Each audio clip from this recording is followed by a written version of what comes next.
Isabelle Rabou-Chulet, bonjour. Bonjour. Vous êtes ethnologue, directrice du musée Gruérien. Alors, les Alémaniques disent que ce sont nos Jeux Olympiques à nous, cette fête fédérale de lutte qui s'ouvre à Estavayer-le-Lac, 44e du nom.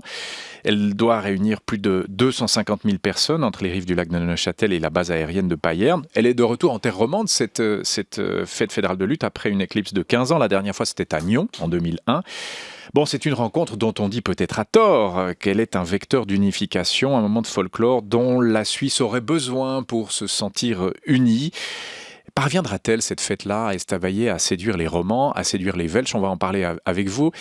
Vous êtes notre invitée jusqu'à 8h, Isabelle Rabou-Chulet, directrice du musée Gruérien, ça je crois que je l'ai dit. Les origines de cette fête fédérale de lutte, tout le monde n'est pas d'accord. Certains la situent au XIIIe siècle. Il paraît qu'il y a une fresque dans la cathédrale de Lausanne qui montre deux lutteurs qui effectuent une prise typique de lutte à la culotte. En fait, ce serait plutôt vers la seconde moitié du XIXe siècle qu'on a vraiment officialisé cette tradition. Qu'en dites-vous, Isabelle Rabou-Chulet ? Alors, il y a plusieurs étapes. C'est au début du 19e siècle, avec les fêtes d'Unspunnen, que on remet en scène, en fait, les jeux alpestres, tout ce qui concerne la vie des paysans, des bergers, surtout de l'Oberland bernois, pour essayer de les réconcilier avec la ville de leurs dominants, que sont les patriciens bernois. Donc, c'est le rapport dominant-dominé, hein. Voilà, et c'est un rapport ville-campagne qui va ensuite traverser toute l'histoire et l'identité de la Suisse jusqu'à nos jours. Donc, lors de ces premières fêtes d'Unspunnen, 1805, refait en 1808, on va avoir des lutteurs, on va essayer de faire des concours de corps des Alpes, on va reprendre le lancer de la pierre. Donc, on va bien là revitaliser des choses qui ont existé une fois ou dont il y a de vagues souvenirs. On a un petit peu de difficulté pour certaines choses, comme le corps des Alpes, à trouver des adeptes. Mais finalement, ça prend parce que cette fête a été organisée pour l'extérieur. C'est un des premiers événements touristiques importants. L'extérieur, en Suisse. C'est quoi à l'époque ? Ah, il y a des gens qui viennent de toute l'Europe. C'est l'Europe ? C'est des gens qui viennent de toute l'Europe ouais. qui vont prendre des hôtels dans la région d'Interlaken pour admirer ces fêtes-là. Et ça va lancer le tourisme de ce type-là. Donc, on est déjà dans le marketing, là. On est dans un marketing. C'est une opération très, très bien réfléchie, organisée par les Bernois pour essayer de recoller les morceaux entre un canton qui se tiraille entre la plaine et l'Oberland. Et ce modèle va ensuite influencer et générer toute une série de fêtes de ce même type qui vont, au cours du 19e siècle, alors prendre une aura fédérale. Surtout à partir de 1848, après la guerre du Sonderbund, il faut aussi de nouveau recoller les morceaux d'une Suisse qui s'est battue dans une guerre civile. Et là, on voit arriver toutes sortes de fêtes. Ça commence par les fêtes de tir, qui sont les premières fêtes fédérales qui ont vraiment ce côté fédéral unificateur. La gymnastique, la musique suit. Et la lutte vient finalement assez tard. Elle revient à la fin du 19e siècle avec la création de l'association suisse de lutte à ce plan fédéral. Et on voit comme ça toutes ces fêtes fédérales, petit à petit, prendre leur essor depuis le milieu du 19e jusqu'au milieu du XXe siècle. Je lâche le mot, c'est une recréation, enfin c'est un recours aux sources peut-être plus lointaines, XIIIe siècle. Il y a quelque chose d'un peu artificiel derrière tout ça ? Alors, dans toutes ces fêtes du XIXe siècle, comme d'ailleurs quand on a inventé la fête nationale du 1er août, on a fait référence au Moyen-Âge. Et ça fait partie de l'identité suisse telle qu'on l'a créée au XIXe, d'aller chercher au XIIe, XIIIe siècle des choses très anciennes qui allaient pouvoir fonder une identité commune. On avait beaucoup besoin de ça au XIXe siècle en Suisse. Voilà. Et c'est aussi l'époque où on va s'intéresser à l'archéologie, on va s'intéresser au château, je pense au château de Gruyère, qui va être aussi repris en main dans ce sens-là. On va aussi réécrire l'histoire, on va redessiner, on va imaginer comment les gens du Moyen-Âge jouaient, luttaient, etc. Alors qu'on en a très peu de représentations, on n'en a pas de témoignages très détaillés que les historiens puissent vraiment fonder. Mais cet imaginaire médiéval va servir un peu de socle parce qu'il est distant, donc il est moins conflictuel que la guerre du Sonderbund ou les épopées napoléoniennes. Évidemment, oui. Il va permettre à la Suisse de se réunir autour de ce 1291 que l'on a créé et ça va être vraiment un ciment du fédéralisme. Mais vous le racontez magnifiquement bien. Cette construction initiale d'une identité ou d'une identification nationale qu'on a beaucoup voulu dans ce 19e siècle si agité en Suisse, vous avez cité le Sonderbund, il y a eu d'autres soubresauts. Quel sens ça a en 2016 selon vous ? Est-ce que ça a encore un sens On en parlera dans un instant. Il y a beaucoup de business, il y a pas mal de marketing là aussi qui est fait. Mais sur le plan de l'identité nationale, quel sens a une fête fédérale de lutte en 2016? Alors la Suisse a besoin, et elle en a toujours besoin en 2016, comme elle en a eu besoin au 19e siècle et au milieu du 20e siècle, elle a besoin d'avoir quelque chose qui représente un peu l'unité de la Suisse.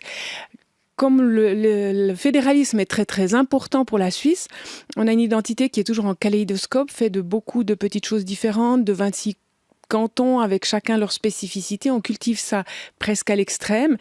Et on n'a pas le carrosse et les chapeaux de la reine à admirer. Oui. Alors une fois de temps en temps, il faut aussi admirer le taureau et les couronnes des lutteurs pour avoir quelque chose qui soit simple, que l'on peut admirer et dont on peut un peu se moquer aussi, comme on le fait avec les chapeaux de la reine d'Angleterre, qui permet de retravailler un petit peu cette identité. On sait qu'elle est un cliché, mais on a besoin de clichés, de choses assez simples pour avoir quelque chose qui représente un peu le tout.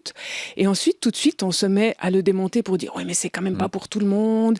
Ces fêtes fédérales ne sont pas aussi inclusives qu'elles voudraient l'être parce que les Romans, les Tessinois, les cantons vraiment alpestres, Valais, Tessin, Grison, ça donne peu à ce genre de choses. » Donc ça, c'est le jeu de la Suisse de dire en même temps ça existe et ça n'existe pas. C'est notre manière de célébrer. On revient au marketing, à la pub. Si la légende est plus belle que la vérité, imprimez la légende. Voilà. Donc on est à fond là-dedans. Isabelle Rabouchulet, sur ce facteur d'unité. Bon, alors ce Rusty Graben de la lutte, on va l'aborder tout de suite et puis vous allez commenter ces propos. La fête fédérale de lutte, Esther Coco et Valérie Droux, vous êtes avec nous parce qu'on en parle dans la presse alémanique et dans la presse romande. C'est d'abord et aussi peut-être une affaire de gros sous. Oui, depuis la levée de l'interdiction de la publicité pour cette manifestation, c'était en 1998, les sponsors sont nombreux à vouloir figurer dans ce haut lieu de rassemblement politique et populaire. La lutte reste officiellement un sport amateur, un symbole d'authenticité, c'est ce qui fait son charme, mais les lutteurs de haut niveau pourraient vivre de leur sport. Le précédent roi de la lutte, Mathias Sempar, reçoit grâce à ses sponsors un revenu qui se chiffre en centaines de milliers de francs.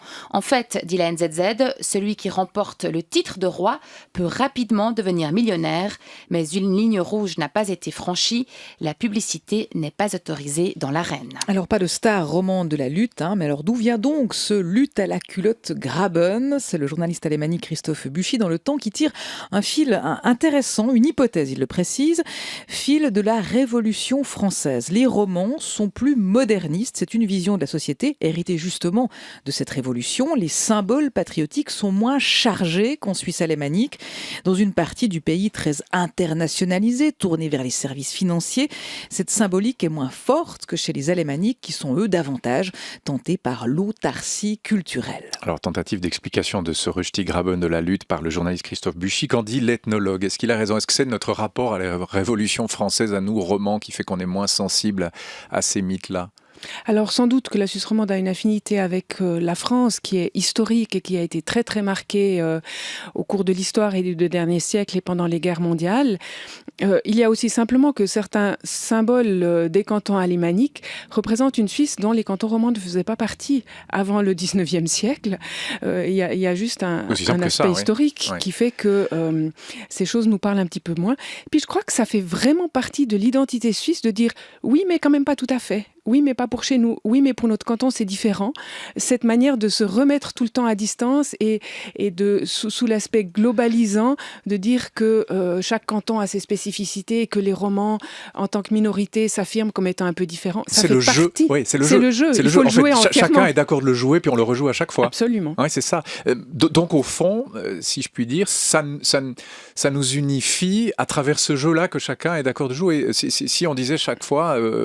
chacun tient son rôle. Chacun tient son rôle et c'est ce qui nous unifie. Voilà. En fait. Et c'est ce qui nous unifie, c'est qu'on le répète de la même manière et c'est ce qui fait aussi ce côté rituel, c'est que dans les fêtes, on fait des choses que l'on connaît déjà, ça nous rassure, on sait que ça existe toujours, on s'amuse à les faire un petit peu évoluer et puis en même temps à jouer dans cette petite marge de manœuvre. Ça fait totalement partie du jeu comme les différentes passes de lutte. Oui, c'est très bien comparé. Cela dit quand même, on en parlait dans Sport Matin, depuis 73 ans, aucun lutteur roman n'a été couronné roi de la lutte. c'était le Jurassien bernois, donc déjà là, on n'était pas très très loin de la Suisse allemande. Villiers-Lardon en 37 et en 43. Pourquoi? Alors voilà, c'est une explication sportive, mais pourquoi il n'y a pas de roman? Pourquoi aucun roman n'est couronné? Vous avez une explication à ça? Alors, je crois que c'est aussi beaucoup des questions de tradition familiale. On voit que les lutteurs, il y a moins de, c'est il y a moins plusieurs de monde, générations, oui. c'est des familles entières qui s'intéressent à ça, qui s'y plongent dedans depuis tout petit, qui amènent leurs enfants. Ça, c'est nettement moins marqué en Suisse romande. C'est quand même un peu en train de changer parce qu'on est en train d'évoluer vers un sport qui devient plus une discipline sportive en elle-même, avec des entraînements spécifiques, etc., qui va s'ouvrir à des personnes de tout ordre. Après, il y a aussi le fait qu'il y a plusieurs luttes. Il y a encore la lutte gréco-romaine en Suisse, dans laquelle notamment il y a eu toute une dynastie à Martigny qui a été très très loin, jusqu'aux Jeux Olympiques, et dont on n'entend pas parler cette année de Jeux Olympiques, mais qui a aussi existé et qui a été notamment passablement pratiquée par des Valaisans. Il y a des valeurs, bon alors c'est le travail, le paysage alpestre, et puis il y a une valeur qu'on voit plus trop du côté du monde du sport, c'est l'humilité, la civilité malgré le combat, le strict respect de son adversaire, des règles, des résultats, on ne conteste pas. Alors on voit le football roi, ça fait réfléchir ça, Isabelle Rabouchulet. Est-ce que c'est aussi ça que la Suisse a à offrir, ces valeurs d'humilité, le respect de l'adversaire? C'est une sorte d'art martial à la Suisse, un peu la lutte à la culotte. Alors peut-être que oui, et tant mieux si ce sport peut encore cultiver ses valeurs.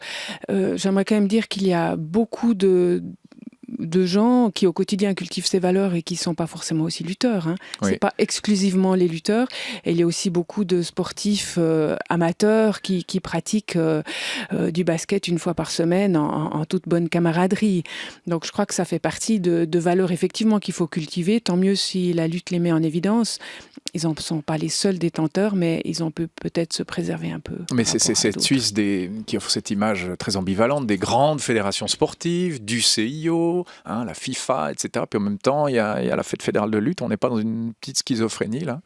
Alors, la beaucoup fête d'argent d'un fédérale de lutte... côté et moins de l'autre, même si ça commence à prendre. Mais... Oui, mais en même temps, la fête fédérale de lutte reste fédérale et ne se confronte pas à l'international. C'est aussi peut-être la spécificité de ça. On est entre nous, on cultive ses valeurs, mais on ne va pas se frotter aux autres. On n'a pas de championnats internationaux où on se confronte avec les Turcs ou les Africains qui pratiquent aussi ce genre de lutte. Donc, on reste vraiment... entre nous. En même temps, je crois qu'il y a un côté important, c'est que ces valeurs, et ça c'est typiquement suisse, on le retrouve dans toutes ces fêtes fédérales et dans la manière aussi dont s'est construite l'identité fédérale, c'est d'attribuer des valeurs à un côté national, de dire ça c'est très suisse et ça va nous cimenter, d'avoir l'impression que ces comportements individuels sont tout de suite représentatifs de la nation. Aussi de nouveau parce qu'on a peu de signes qui sont vraiment globalisants pour la Suisse, donc on va s'attacher à ce genre d'attitudes ou de valeurs qui vont aussi vite faire débat parce qu'ils sont érigés comme ça en espèce de symbole de la nation. Si je vous pose la question, quelles sont les valeurs suisses, Isabelle Rabouchulet, vous avez une réponse à m'offrir? Alors, je crois qu'il y a les valeurs que la Suisse aime mettre en vitrine, qui sont peut-être celles que met la fête de lutte. Mais il ne faut pas oublier que la Suisse, c'est aussi le pays du secret bancaire, des sociétés anonymes, de moins en moins, et de certaines grandes entreprises multinationales actives dans certaines mines ou autres qui ne respectent pas toujours les droits humains. Donc, je crois qu'on n'est pas meilleur que les autres.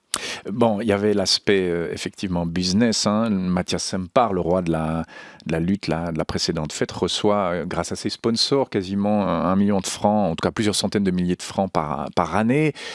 Cette fête fédérale est sponsorisée par un géant Orange, dont on aura de la peine à éviter le logo. Est-ce que tout ça est en train de dériver vers un méga business, ou est-ce que ça va se cantonner à ce que ça est aujourd'hui? Parce que le budget, c'était 12 millions en 2007, 25 en 2013 et on est à 30 millions. Est-ce que ça va gonfler encore, selon vous?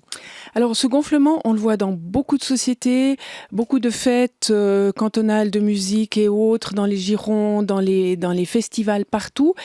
Il est dû aussi à l'exigence du public, au besoin de faire venir beaucoup de monde pour réussir à avoir un business suffisant, pour aussi assumer toutes les infrastructures, la sécurité et tout ça, qui prennent de l'ampleur.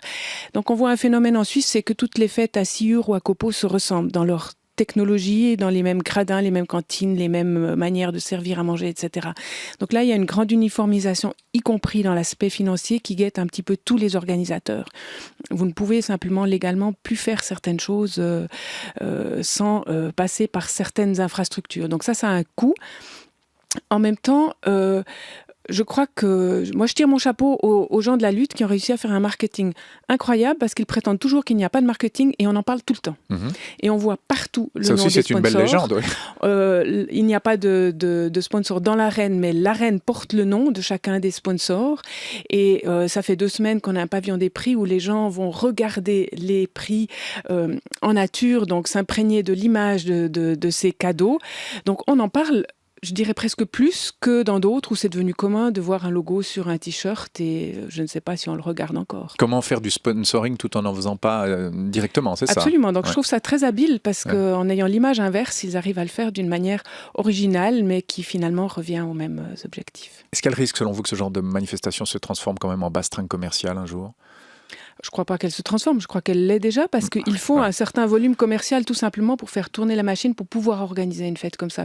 Il n'y a plus aucune fête aujourd'hui qui déroge. L'illusion, et ça c'est peut-être aussi ce mythe, qu'une fête, il suffit d'être ensemble, qu'on est sympa et qu'on n'a pas besoin d'argent, ça n'existe pas. Aucune fête aujourd'hui ne peut se faire sans argent, sans investir, sans avoir des infrastructures, sans organiser le catering et tout ce qui va avec. C'est juste pas possible. Elle a lieu à Estavayer, terre romande, pas très loin certes de la Suisse alémanique, Fribourg. Vous pensez que les Romans vont y aller, que ça va prendre, la sauce peut prendre cette année? Je pense qu'elle va prendre pour les médias, pour les politiciens, parce que c'est une vitrine. C'est bien de s'y montrer. Il faut en parler. Je pense qu'il y a des gens qui veulent y aller, qui vont y aller aussi par curiosité pour voir comment ça se passe, pour voir comment on se met en scène, pour le plaisir de faire la fête. Il y a aussi un côté relativement ouvert à tout le monde d'aller faire la fête. Donc je pense que ça peut tout à fait fonctionner. Je ne suis pas sûre que tout ce public-là sera passionné de regarder vraiment les lutteurs et se souviendra du nom de ceux qui ont été couronnés et de la subtilité des passes. Ça, ce sont vraiment les adeptes de ce sport qui vont s'y consacrer. C'est un peu comme les combats de reines, c'est bien de s'y montrer. Il y a un petit snobisme du retour à la terre. Il y a quelque chose de cet ordre-là pour certains? Oui, ce retour à la terre, mais ça c'est quelque chose qui traverse de nouveau tous ces événements fédéraux qui ont toujours, et ça fait partie de cette identité suisse, dès qu'on doit aller à un certain niveau, au niveau fédéral, on peut s'identifier à pas grand-chose, donc on va s'identifier à la nature, à la terre. On reprend ce mythe du bon berger, des jeux alpestres qui, depuis le 19e siècle, fondent en fait notre imagerie, alors qu'on sait que 3/4 des Suisses sont des citadins.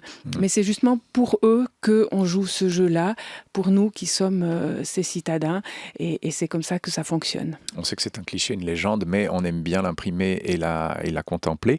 Vous allez assister à cette fête de lutte, Isabelle Rapouchelet? Je n'ai pas prévu d'y aller. Non, pas du tout. Ça n'avait pas traversé l'esprit. Ah bah je vous y incite peut-être. Y a-t-il encore des places? Vous êtes ethnologue, directrice du musée Gruérien. D'autres sujets dans la presse ce matin? Oui, on les a choisis pour vous. Le débat sur les langues qui est toujours très vif dans la presse alémanique, Esther. Le Tagessanzeiger consacre aujourd'hui 2 pleines pages d'interviews sur l'apprentissage du français à l'école primaire. D'un côté, le conseiller national socialiste valaisan, Mathias Renard, il estime qu'il faut mettre une limite aux cantons qui veulent enseigner l'anglais avant le français. Sinon, on n'enseignera bientôt plus du tout la langue de Molière à l'école en Suisse alémanique. En face, l'ancien conseiller d'État en charge de la formation à Saint-Gall, Ernst Buschor, qui estime exagérer cette crainte de voir disparaître le français des manuels scolaires et qui rappelle que beaucoup de parents et d'élèves estiment plus pertinent d'apprendre l'anglais, un débat qui n'est pas près de se tarir. Voilà, j'imagine que c'est un débat qui vous passionne, vous qui vous intéressez à l'identité suisse. Mathias Renard, socialiste valaisan, qui est prof au civil lui-même, qui estime qu'il faut mettre une limite aux cantons qui veulent enseigner l'anglais avant le français. Que pensez-vous de cette initiative? Alors, moi, je pense important de donner un signal à la population, aux élèves, à leurs parents, qu'apprendre des langues, c'est important et que c'est pas si difficile que ça. On a la chance dans la Suisse d'être un pays plurilingue. Moi, je dirais qu'il faudrait apprendre le plus de langues possible à l'école primaire. Parce que on peut le faire. Ma génération, on pensait qu'éduquer les enfants de manière bilingue était nocif.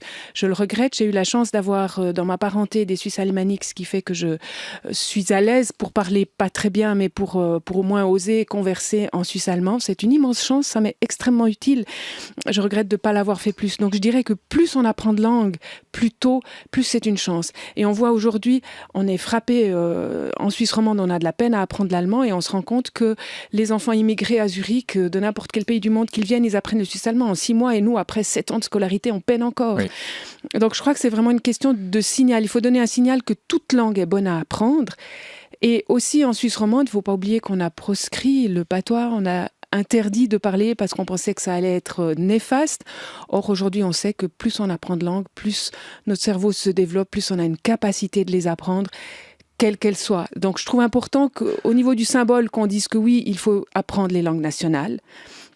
Mais il faut surtout arrêter de se taper dessus sur les langues. Il faut se dire que plus on a de langues, mieux on s'en porte. Arrêter d'attiser cette guerre des langues, oui. Voilà, exactement. Mais apprenez des langues, surtout. Mais au fond, seul compte le résultat. Seul compte finalement le résultat, savoir qu'à 13 ou 15 ans, on sait parler une langue. À la limite, j'allais dire, peu importe la date à laquelle on commence l'apprentissage, seul compte le résultat. Est-ce que c'est pas comme ça qu'il faut voir la chose ? Oui, mais si on disait ça pour les maths, on n'accepterait pas de dire qu'on peut aussi commencer le calcul à 12 ans. Donc c'est aussi un signal fort. Ce qu'on apprend tôt, c'est quand même aussi les choses qu'on considère comme essentielles. Et dans ce sens-là, je pense que les langues nationales doivent être mises en tête de liste de ce qu'on doit apprendre. Comme le calcul, on n'aurait pas l'idée de dire qu'il suffit d'apprendre le calcul quelques années plus tard pour s'en sortir dans la vie. Dernier sujet pour l'ethnologue que vous êtes, le débat sur la burqa. Dans le satirique roman Vigous, Valérie, c'est la volonté d'une démocratie laïque et en même temps factice. C'est la drôle de maladie de nos sociétés modernes, dit l'éditorial. Elles ont contracté la fâcheuse habitude de prendre le corps des femmes pour un baromètre. Baromètre qui va de libertinage à pudibonderie selon l'époque. Habiller et déshabiller les femmes au gré des humeurs politiques et morales, les dirigeants jouent à la poupée. L'UDC et les fondamentalistes ont ceci en commun, qu'ils ne se préoccupent au fond pas le moins du monde de celles dont ils veulent réglementer la tenue. Tant qu'elles ne sont pas avec leur burqa dans la rue, on se fiche qu'elles soient recluses à la maison. La démocratie laïque, donc, est factice. Isabelle Rabouchuelet, que pensez-vous de ce débat ? Est-ce que c'est un vrai débat ou un faux débat ? Alors pour moi, le vrai débat, c'est qu'il faudrait s'occuper de l'identité des hommes. C'est parce que les hommes se sentent parfois remis en cause, les êtres masculins, et qu'ils ont besoin de découvrir qu'ils n'ont pas besoin d'avoir les femmes sous leur domination pour avoir une identité, et que l'autonomie des femmes ne remet pas en question l'identité de qui ils sont, de ce qu'ils sont, de leur culture, etc. Et c'est là-dessus qu'il faut travailler dans tous les sens, pour tout le monde, y compris en Suisse, où l'égalité pour les femmes est loin d'être pleine. Juste sur l'interdiction de la burqa, s'il y en a une dans toute la Suisse, question schématique, mais vous voteriez oui ou non à cela ? Moi, je voterais non. Moi, j'ai eu des sœurs avec le voile à l'école jusqu'à la matu. Je me suis battue contre elles à l'époque et je me suis rendu compte que ça a disparu tout seul. Et je pense que ce n'est pas des règles sur les vêtements qui peuvent faire progresser la société, nullement. C'est un faux débat dans ce sens-là, oui. Merci beaucoup d'avoir été notre invitée. C'était passionnant. Isabelle Rabouchuelet, ethnologue, directrice du musée gruyérien. Vous n'irez vraiment pas à la fête fédérale de lutte ? Vous avez eu 5 minutes pour réfléchir. Non, parce que j'ai un vernissage d'une exposition ce soir consacrée au patrimoine sonore que je vous invite à venir découvrir au musée gruyérien jusqu'à la fin janvier. C'est une bonne excuse, mais vous pouvez aller demain aussi, pourquoi pas. Voilà. Excellente journée à vous. Merci beaucoup.